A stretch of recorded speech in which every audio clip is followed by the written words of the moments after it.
आगरा में ई वाहन व्यापार एसोसिएशन के बैनर तले जिलाधिकारी एवं पुलिस आयुक्त को ज्ञापन सौंपा गया। ये ज्ञापन पुलिस उपायुक्त के उस आदेश के विरोध एवं आदेश पर पुनर्विचार करने के लिए सौंपा गया, जिसमें आगरा शहर में नए ई रिक्शाओं व ऑटो रिक्शाओं का पंजीयन 10 जनवरी 2024 से बंद करने को कहा गया है। आगरा ई वाहन एसोसिएशन के पदाधिकारियों ने विरोध प्रकट करते हुए बताया कि शहर में यातायात व्यवस्था को बिगाड़ने की बात कहकर अधिकारियों ने ये फरमान सुनाया, लेकिन यातायात व्यवस्था के बिगाड़ने या जाम लगने की असली वजहों से मुंह फेर लिया। इन्होंने बताया कि शहर में हजारों की तादाद में अवैध वाहन चल रहे हैं, जिनमें से पैडल से चलने वाले मोटर फिट रिक्शा बड़ी तादाद में हैं। साथ ही ऐसे कई वाहन शहर की सड़कों पर फर्राटा भर रहे हैं जो शहरी सीमा में प्रतिबंधित हैं, या ये कहें कि जो देहात क्षेत्र में चलते हैं, लेकिन इन वाहनों पर लगाम कसने की बजाय ई रिक्शा और ऑटो जैसे वैध वाहनों के पंजीयन बंद होने का तुगलकी फरमान सुना दिया। इन लोगों का कहना था कि इस आदेश को यदि धरातल पर अमल में ला दिया तो परिवार भूखमरी की कगार पर पहुंच जाएंगे और हजारों लोगों के सामने रोजी रोटी का संकट खड़ा हो जाएगा। बहरहाल आगरा ई वाहन एसोसिएशन के पदाधिकारियों ने अधिकारियों से ज्ञापन के माध्यम से इस आदेश को वापस लेने की गुहार लगाई है। साथ ही यातायात व्यवस्था को बिगाड़ने की असल वजह तलाशते हुए उन वजहों पर काम करने की मांग की। लेकिन देखने वाली बात ये होगी कि आला अधिकारी इनके इस ज्ञापन को संज्ञान में लेकर इस मामले में क्या कदम उठाते हैं। मामला ये है कि आगरा के अंदर बैटरी ई रिक्शास को उपायुक्त महोदय ने 10/1/2024 से प्रतिबंध किया गया है। इनका ये कहना है कि इन वाहनों से ट्रैफिक जाम होता है, इसलिए हम लोग माननीय आयुक्त महोदय को ज्ञापन देने आए हैं कि ये निर्णय उनका गलत है। हमारा ये भी कहना है कि आगरा शहर के अंदर अवैध वाहन काफ़ी चल रहे हैं, जिनकी संख्या सैकड़ों की तादाद में है। पैडल ई रिक्शा मोटराइज्ड है, उनको हटाया जाए। करीब वो आगरा में 3,500-4 हज़ार तो पैडल ई रिक्शा चल रहे हैं। आगरा के अंदर देहात की गाड़ियाँ चल रही हैं, लाल रंग के ऑटो चल रहे हैं, उनको हटाया जाए। एक्चुअल पोजीशन को ना हटाकर इन लोगों ने हमारे ऊपर एक गलत निर्णय लिया गया है। इनका ये कहना है कि 20,000 गाड़ियाँ चलती हैं, जबकि हमारा कहना है कि आगरा के अंदर मात्र 10,000 ही ई रिक्शा चलती है, क्योंकि इनकी 2016 में एक मीटिंग हुई थी, उसमें निर्णय दिया था कि इनकी गाड़ियों की लाइफ 3 साल है। आरटीओ आगरा से उनको एक आंकड़ा ये भी लेना चाहिए था कि कितनी गाड़ियों की फिटनेस है और कितनी गाड़ियों के टैक्स जमा है, उसमें इनको देखते कि एक्चुअल पोजीशन क्या है। अंदर रोजगारी बनेगी। दूसरा ये कि माननीय नितिन गडकरी और वित्त मंत्री सीतारमण जी ने बिल्कुल ये निर्णय दिया गया है कि बैटरी ई रिक्शा और बैटरी गाड़ियों को प्रोत्साहन दें, इसीलिए उन्होंने जीवीएसटी पोर्टल पर हम लोगों से 5% टैक्स लेते हैं, बाकी से 28% लेते हैं। गवर्नमेंट को ये भी देखना चाहिए। दूसरा, आयुक्त महोदय को ये देखना चाहिए कि आगरा के अंदर 2500 कार पर मंथ रजिस्टर्ड होती हैं, उसके कारण भी जाम लगता है। दूसरा ये भी आज के अखबार में भी दिया हुआ है कि 3,000 कारों ने जाम लगाया, जबकि ये कहीं नहीं दिया गया है कि बैटरी ई रिक्शा ने जाम लगाया। कि 10 तारीख को ई रिक्शा बंद हो रहे हैं, वो एक ऐसा फरमान है कि जिससे काफ़ी सारे लोगों की रोजी रोटी पे असर पड़ेगा, और जो भी लोग इस व्यापार से जुड़े हुए हैं, जो काम कर रहे हैं और जो उनके यहाँ जो रिक्शा चला रहे हैं, सब लोगों पे, गरीब लोग जो रिक्शा चलाते हैं उनकी रोजी रोटी पे सबसे ज़्यादा असर पड़ेगा। हम सब लोगों तो बेरोज़गार होंगे ही, साथ में जिन लोगों को हम रोज़गार देते हैं, जिन्हें हम रिक्शा देते हैं, वो भी सब बेरोज़गार होंगे। हर महीने करीब 300 से 400 ई रिक्शा आगरा के अंदर प्लस इलेक्ट्रिक ऑटो मिलाकर 700-800, मतलब कितने, एक ई रिक्शा से करीब 5 से 7 लोग परिवार के जुड़े होते हैं। सब लोगों को इफेक्ट होगा, और महीने के अंदर कितने लोग बेरोज़गार होंगे आप ये खुद सोचिए।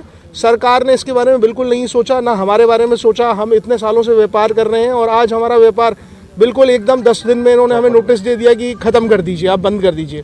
हर किसी के अपने अपने सर्कमस्टांसेस होते हैं, किसी के बैंक से लोन है, किसी का कुछ है, किसी के बारे में कुछ नहीं सोचा गया। सुनवाई नहीं होती तो आगे क्या निर्णय है? अगर हमारी सुनवाई नहीं होती है तो हम आगे ज्ञापन अभी देने आए हैं, उसके बाद हम आगे जैसे भी जो कार्रवाई होगी, धरना प्रदर्शन हम करेंगे, और जो भी हमसे बन पड़ेगा हम करेंगे। हम ऐसा नहीं है कि हम इस बात को जो स्वीकार लेंगे सरकार ने जो करा है वो गलत करा है, और ऐसा बिल्कुल भी नहीं करना चाहिए था।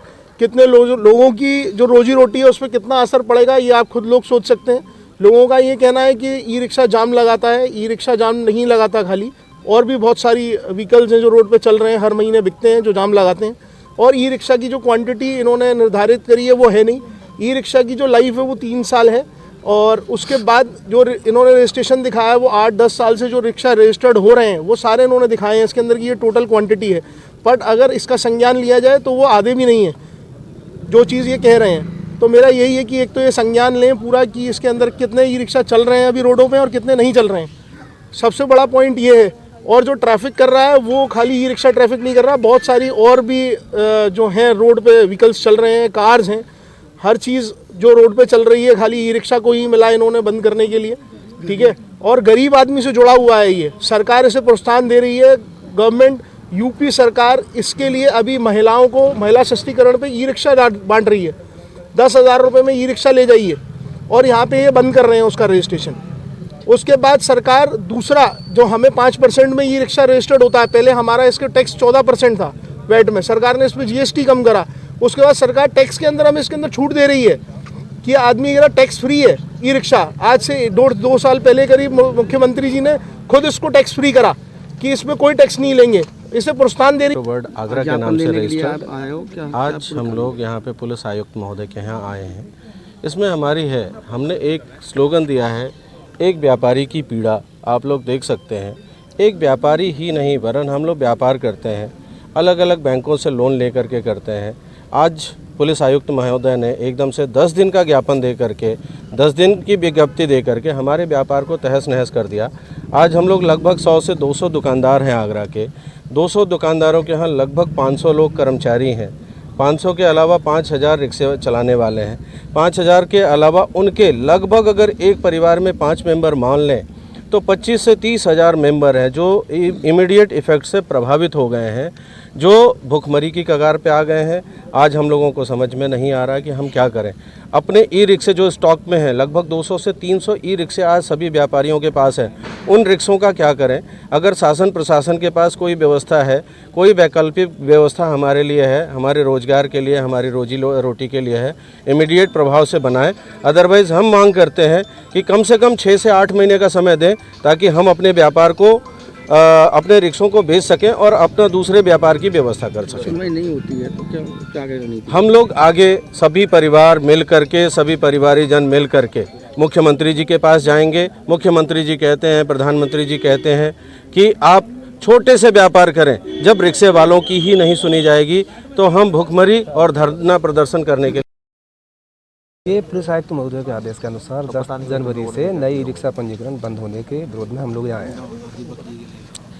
ई रिक्शे से हम ही लोग, व्यापारी लोग नहीं, गरीब परिवार भी जुड़े हुए हैं। ई रिक्शे से पंचर वाले, चाय वाले सारी से जुड़े हैं, तो इसके विरोध में हम लोग यहाँ ज्ञापन देने के लिए आए हैं। क्या अब आगे की रणनीति आपकी लगेगी फिर की? जिस तरह से आप लोग ज्ञापन दे रहे हैं, आपकी सुनवाई नहीं होती है तो क्या रहेगी आपके? आगे अभी हमारा प्रशासन से यही है कि अब इस अपने विचार पर पुनः विचार करें। गरीबी को देखते हुए, गरीब परिवार को देखते हुए ये उस पर अगर दोबारा से विचार करें तो ठीक है, नहीं फिर आगे हम मुख्यमंत्री महोदय और आगे की कार्रवाई फिर करेंगे। धरना प्रदर्शन करने का भी विचार है सोचें।